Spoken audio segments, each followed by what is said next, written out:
ഈശോയുടെ രൂപാന്തരീകരണമാണ് നമ്മൾ വായിച്ചു കേട്ടത്. ഈശോ ശിഷ്യന്മാരെയും കൂട്ടിക്കൊണ്ട്, അല്ലെ പത്രോസ്, യാക്കോബ്, യോഹന്നാൻ എന്നിവരെ കൂട്ടിക്കൊണ്ട് ഒരു ഉയർന്ന മലയിലേക്ക് പോവുകയാണ്. അവിടെ വെച്ചാണ് ഈശോയുടെ വസ്ത്രം നന്നായി വെളുത്തതും അതുപോലെ തന്നെ ഈശോ രൂപാന്തരപ്പെടുന്നതും. മോശയും ഏലിയായും അവനോട് സംസാരിച്ച് നിൽക്കുന്നതായിട്ട് അവർ കാണുന്നു. പത്രോസിനെ വളരെ ആവേശത്തോടെയൊക്കെ പറയുന്നുണ്ട്, നമുക്ക് ഇവിടെ ആയിരിക്കുന്നത് നല്ലതാണ്, 3 കൂടാരങ്ങളൊക്കെ ഉണ്ടാക്കുക എന്നുള്ള രീതിയിലൊക്കെ പറയുന്നുണ്ട്.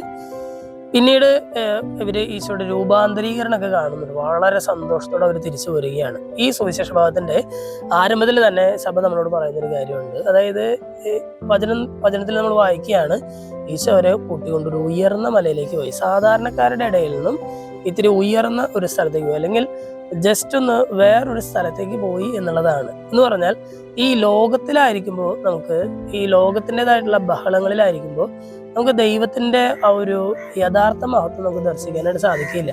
പണ്ട് നമ്മൾ സഭയുടെ ചരിത്രമൊക്കെ വായിക്കുമ്പോൾ നമ്മൾ കേൾക്കുന്നുണ്ട്, നമ്മൾ വായിക്കുന്നുണ്ട്, മരുഭൂമിയിലെ പിതാക്കന്മാരെന്നൊക്കെ വായിക്കുന്നുണ്ട്. മരുഭൂമിയിലെ പിതാക്കന്മാർ എന്ത് ചെയ്തു? മരുഭൂമിയിലെ പിതാക്കന്മാർക്ക് മനസ്സിലായി, ഈ ലോകത്തിൻ്റെതായിട്ടുള്ള ഈ ബഹളത്തിൽ നിന്നാൽ ദൈവത്തിന്റെ സാന്നിധ്യം യഥാർത്ഥത്തിൽ കിട്ടില്ല എന്നവർക്ക് മനസ്സിലായപ്പോൾ അവരെന്ത് ചെയ്തു? ഈ ബഹളങ്ങളിൽ നിന്നെല്ലാം ഒഴിഞ്ഞ് വളരെ ശാന്തമായ ഒരു ഇടം തേടി മരുഭൂമിയിലേക്ക് യാത്രയാവുകയാണ്. സ്നേഹമുള്ളവരെ, ഇന്നത്തെ വചനഭാഗം വായിച്ചു കഴിയുമ്പോൾ സഭ നമ്മളോട് ആവശ്യപ്പെടുന്നത് തന്നെയാണ്. ഒരു പക്ഷേ ഈ ലോകം വിട്ട്, അല്ലെങ്കിൽ നിന്റെ കുടുംബം വിട്ട്, നിന്റെ ജോലിസ്ഥലം വിട്ട് വേറൊരു പ്രൈവറ്റ് ആയിട്ടുള്ള ഒരു സ്ഥലത്ത് പോയി കുറെ നാൾ ജീവിക്കാനായിട്ട് ചിലപ്പോൾ നിനക്ക് പറ്റിയെന്ന് വരില്ല. പക്ഷെ ഈ തിരക്കുകൾക്കിടയിൽ നിന്നും ഒരല്പസമയം നിന്റേതായിട്ട് മാത്രമായിട്ട് മാറ്റി വയ്ക്കാനായിട്ട് നിനക്ക് സാധിക്കുന്നു. നീയും ദൈവവും മാത്രമായിരിക്കുന്ന ഒരു ഇടമായിട്ട് നിന്റെ ഏതെങ്കിലും ഒരു പ്ലേസിൽ മാറ്റാനായിട്ട് നിനക്ക് സാധിക്കുന്നു. അങ്ങനെ ഈ ബഹളങ്ങളിൽ നിന്നും ഒഴിഞ്ഞു നിൽക്കുമ്പോഴാണ് ദൈവത്തിന്റെ യഥാർത്ഥ സൗന്ദര്യം കാണാനായിട്ട് നിനക്ക് സാധിക്കുകയുള്ളൂ. അപ്പൊ അതിനുള്ള ഒരു കൃപയ്ക്കായിട്ട് നമുക്ക് പ്രാർത്ഥിക്കാം. ദൈവം നമ്മെല്ലാവരെയും സമൃദ്ധമായിട്ട് അനുഗ്രഹിക്കും.